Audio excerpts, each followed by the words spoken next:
Hello students. So in this video we are going to learn about some special continuous random variables. We can also call them as continuous probability distributions when we are dealing with probability density functions or probability distributions. So two of the random variables, continuous random variables that you have seen are continuous uniform random variables and normal random variable, which I introduced in the last video. So let us first briefly revise them and go ahead with understanding of normal random variable and generalize that understanding to computation of probabilities further for other random variables. Okay, so let us start. First, continuous uniform distribution. Continuous uniform distribution, as we have already seen, if it is always generally defined over the interval a to b, and if it is defined over the interval a to b, I reiterate, it doesn't matter whether the endpoints belong to that support or not, you have same distribution, which is given by f of x.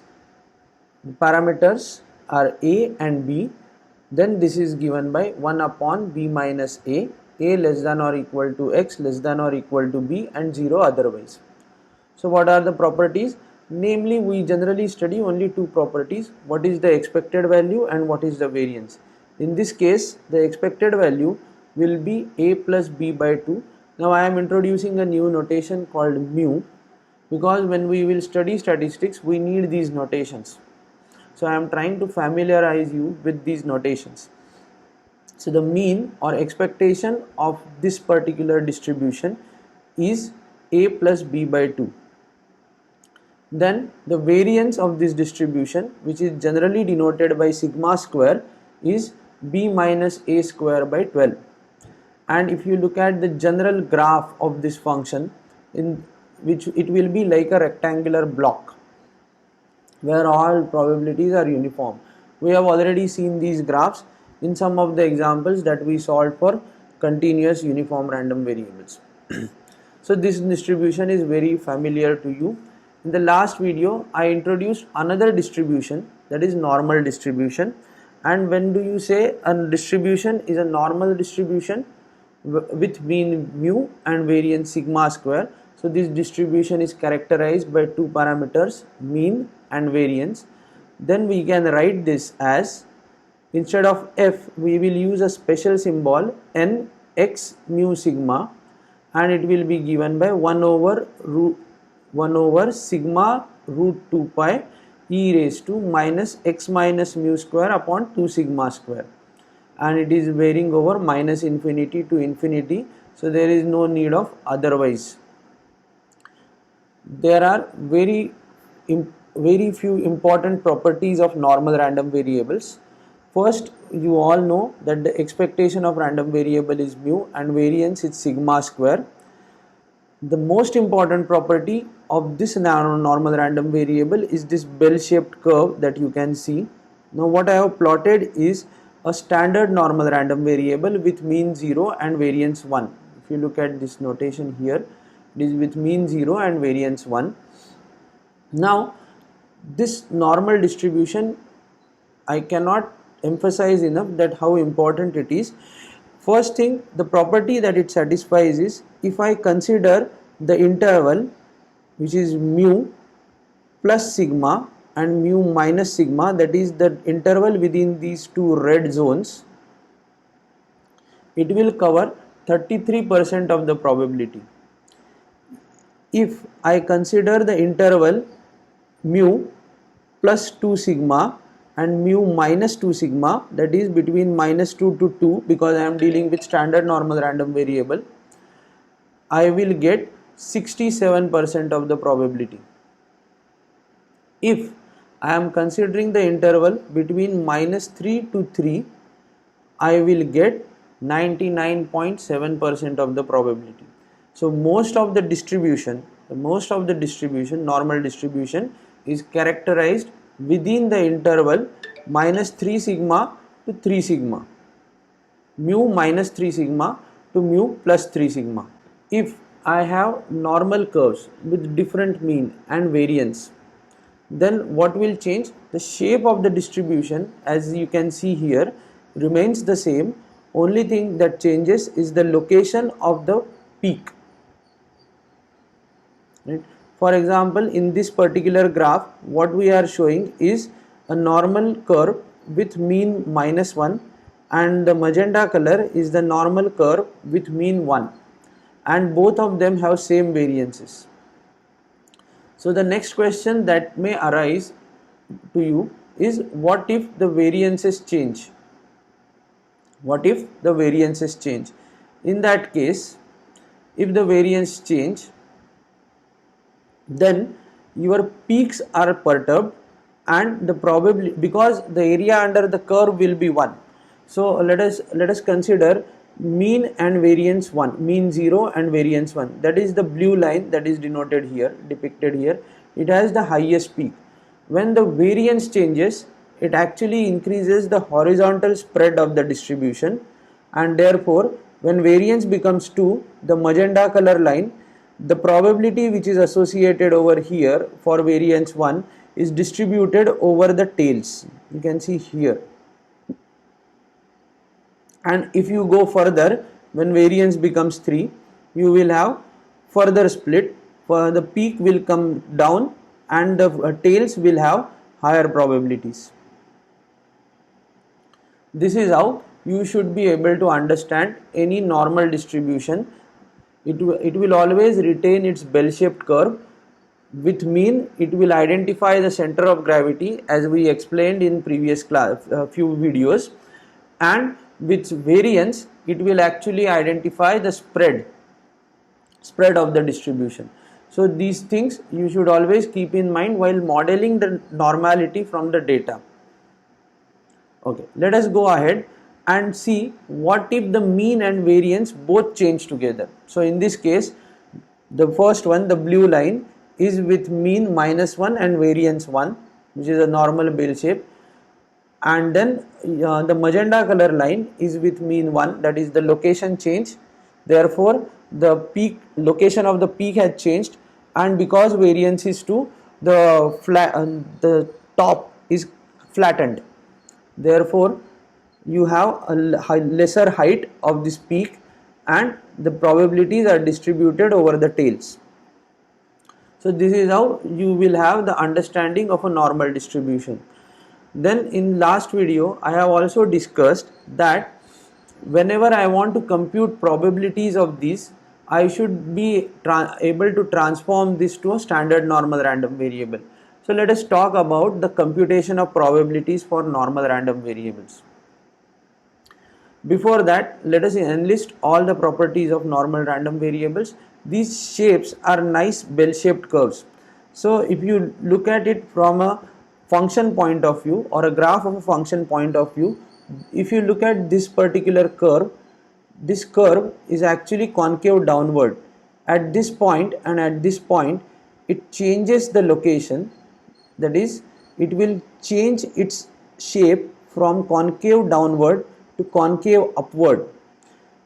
Therefore, these points where it changes its shape from concavity to convexity, we call those points as points of inflection in calculus. And this particular normal bell-shaped curve has 2 points of inflections, namely mu plus sigma and mu minus sigma. We will list them here. So first property is the maximum of this density occurs at mu, which turns out to be the mean. By definition, in a descriptive statistics, that also turns out to be the mode. So the mode, which is the point on the horizontal axis where the curve has its maximum, happens at x is equal to mu.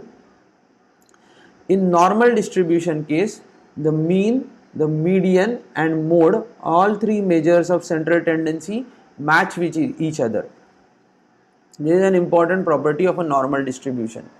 Then the normal distribution, if you draw a vertical line across x is equal to mu, that is vertical axis, then you will see both the sides are mirror images of each other. So the curve is symmetric about the vertical axis through mean mu. Also, I have mentioned that the curve has a points of inflections at mu plus sigma and mu minus sigma. Okay, that's one interesting property which is for the curve. Then as x tends to minus infinity and as x tends to plus infinity, the curve approaches 0 in both directions. That is also an interesting property. And obviously the total area under the curve above the horizontal axis is equal to 1. This is a property that is satisfied by all distributions.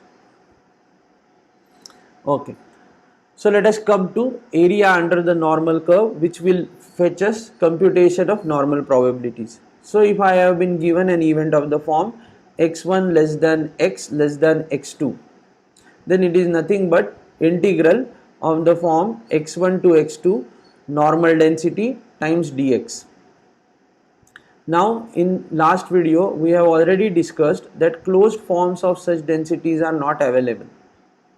So if I want to compute this probability, then what I am actually asking you to compute is this shaded region. Let us say in this figure that x1 becomes minus 2, x2 becomes 1 to be precise.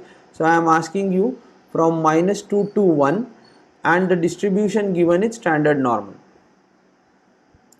So this is what the probability is asked. This is the probability of this particular interval.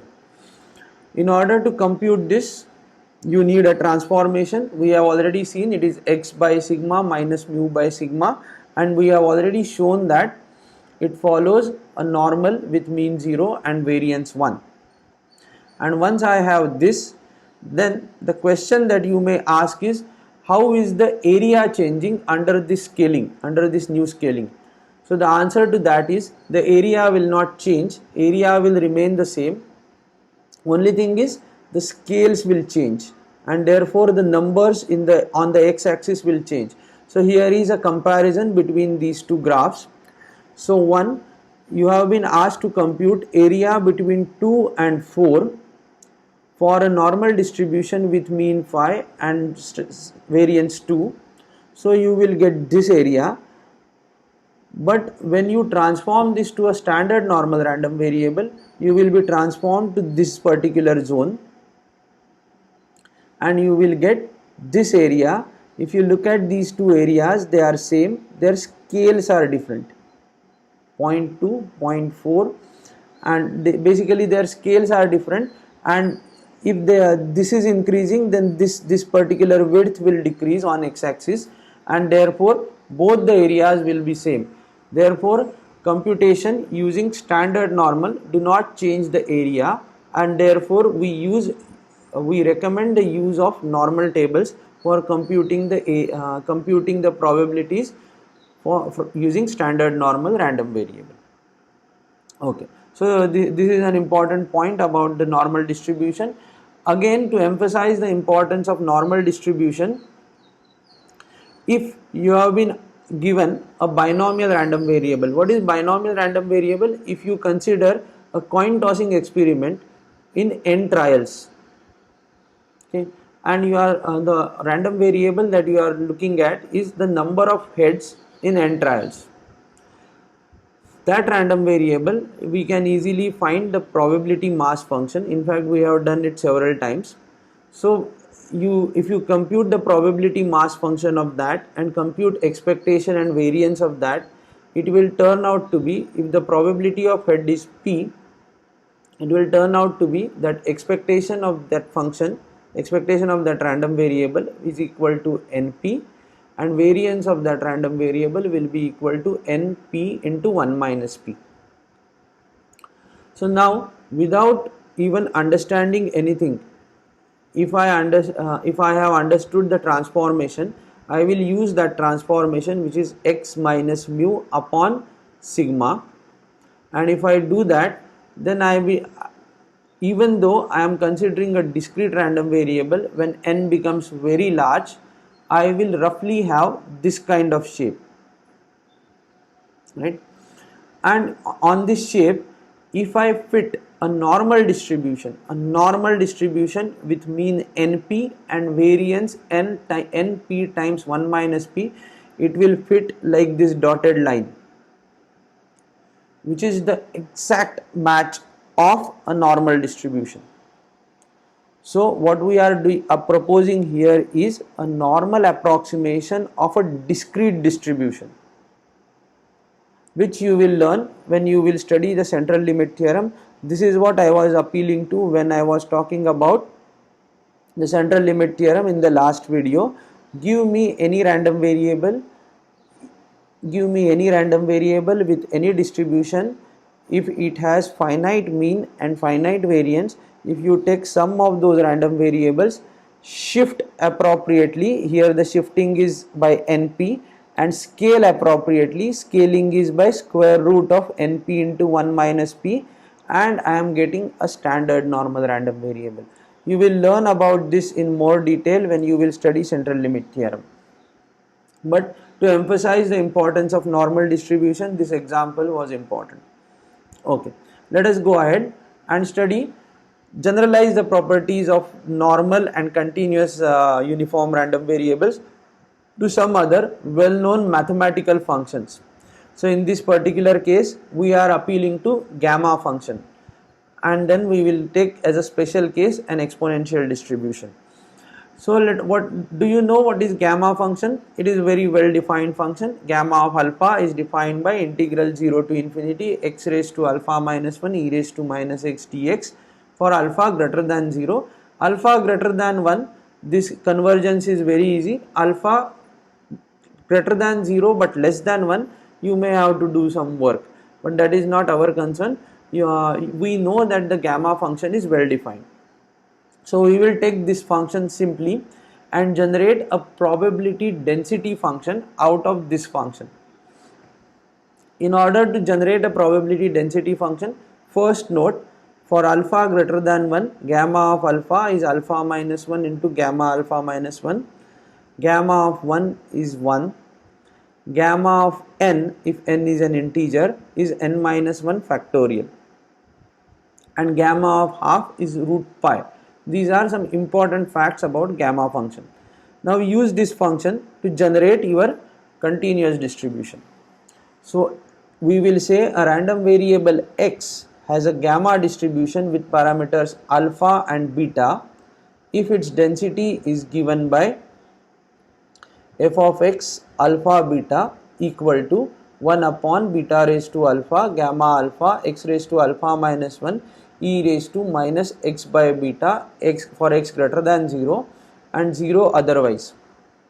What will be if you integrate this particular density over the interval 0 to infinity, what will be the integral? Naturally it should be 1, because it is motivated from this definition of gamma function. So now it is important to visualize this gamma function or visualize this gamma density via graphs, because when the data is given to you, data is thrown at you, you need to fit an appropriate distribution. So it is better to have some idea about this gamma distribution. So let us first look at the properties. What will be the mean or expectation of gamma random variable? It will be alpha times beta. What will be the variance? It will be alpha times beta square. Now let us look at the parameters alpha and beta closely. For example, now I have fixed the parameter alpha to be equal to 2 and I am varying over beta. So beta is equal to 1 is the red line, which is the top peak. Beta is equal to 2 is the magenta color, and beta is equal to 3 is the green color. You can see as beta is varying, I am having the changes in the scale of the distribution, similar to what sigma was doing in normal random variable. Correct? So this particular parameter beta will be called as a scale parameter for gamma distribution. Let us now look at the other density plot where I am fixing the beta and varying alpha. So if I vary over alpha, the red line is alpha is equal to 1, the magenta color line is alpha is equal to 2, and the green color line is alpha is equal to 3.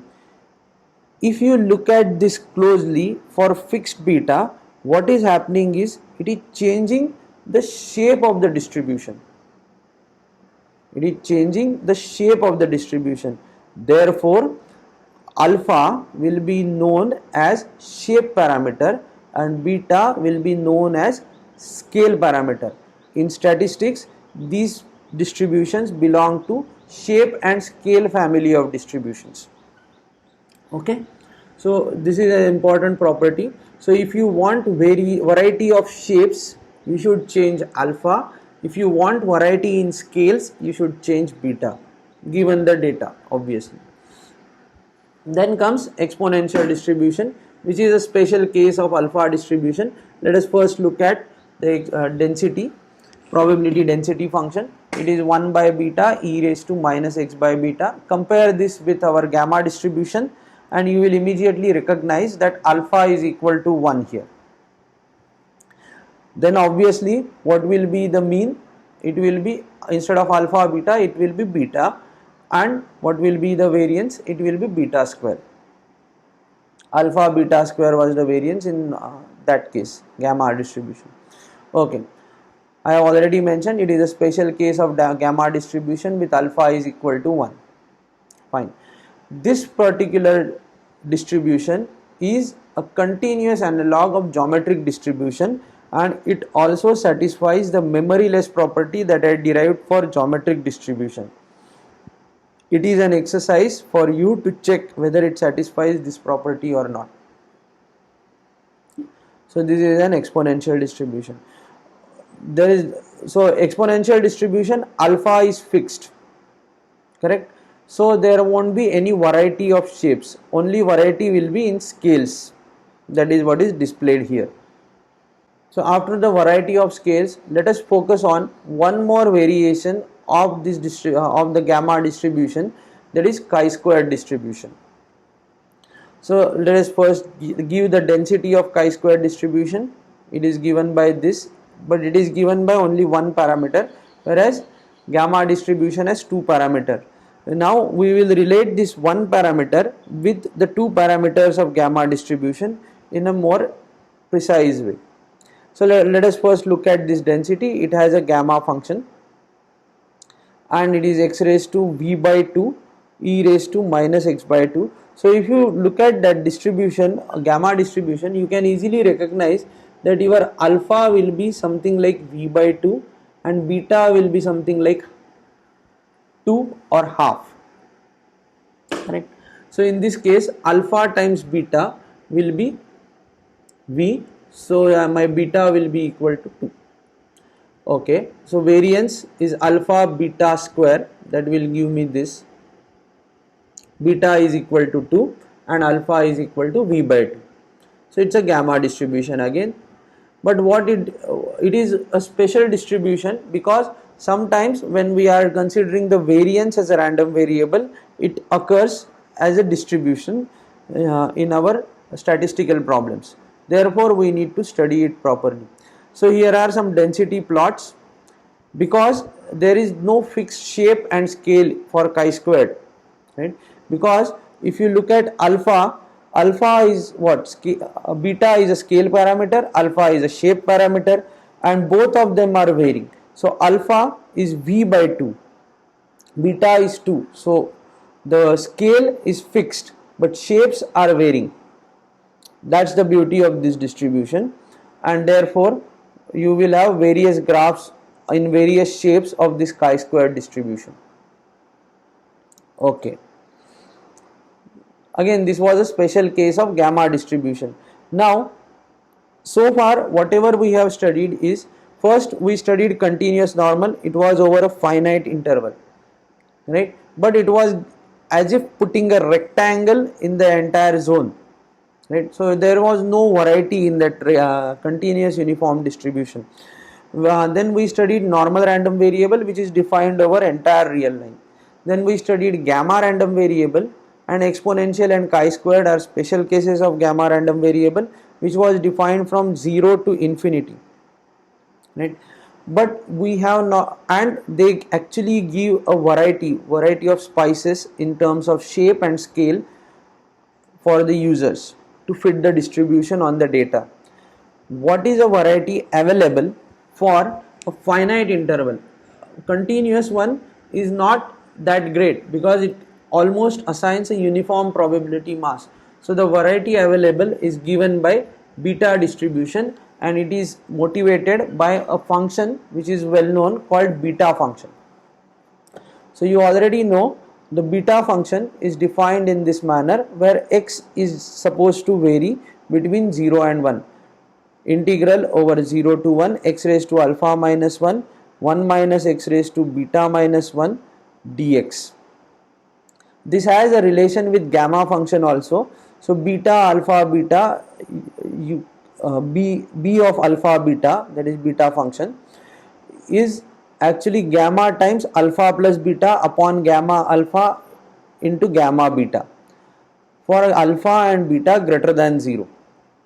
So that relation is already there. So you can easily switch between gamma function and beta function. So let us use this particular beta function to define our probability density function, so that we will have variety in terms of shapes. So here again we will use the definition of beta function and divide it by beta function, and just take the integrand and put it here. So for 0 less than x less than 1, the fx defined over here, which is fx of alpha beta, defines a valid probability density function, PDF. What are the properties? First, the expectation of this random variable is alpha upon alpha plus beta. Variance of this random variable is alpha beta upon alpha plus beta into alpha plus beta plus 1. These are standard properties. Let us talk about shapes. So here are some density plots with alpha is equal to 1 and varying beta. So the first plot where beta is equal to 1, that is a red color line. Can you imagine this scene earlier?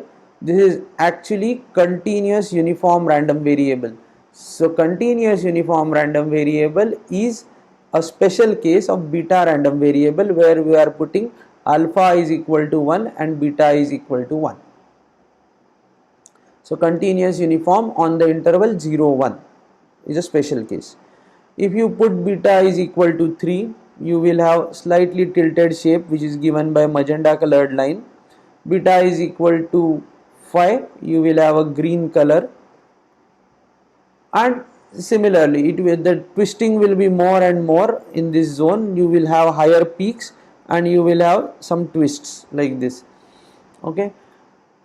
So this way you will have variety of shapes in this beta distribution. Let us vary alphas.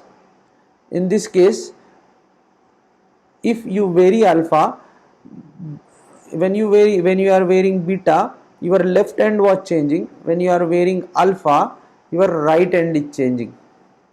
Right. So this was the summary of the continuous probability distributions. So let us see. First, we have seen uniform distribution, which is like putting a rectangular box in the interval of our interest with appropriate length.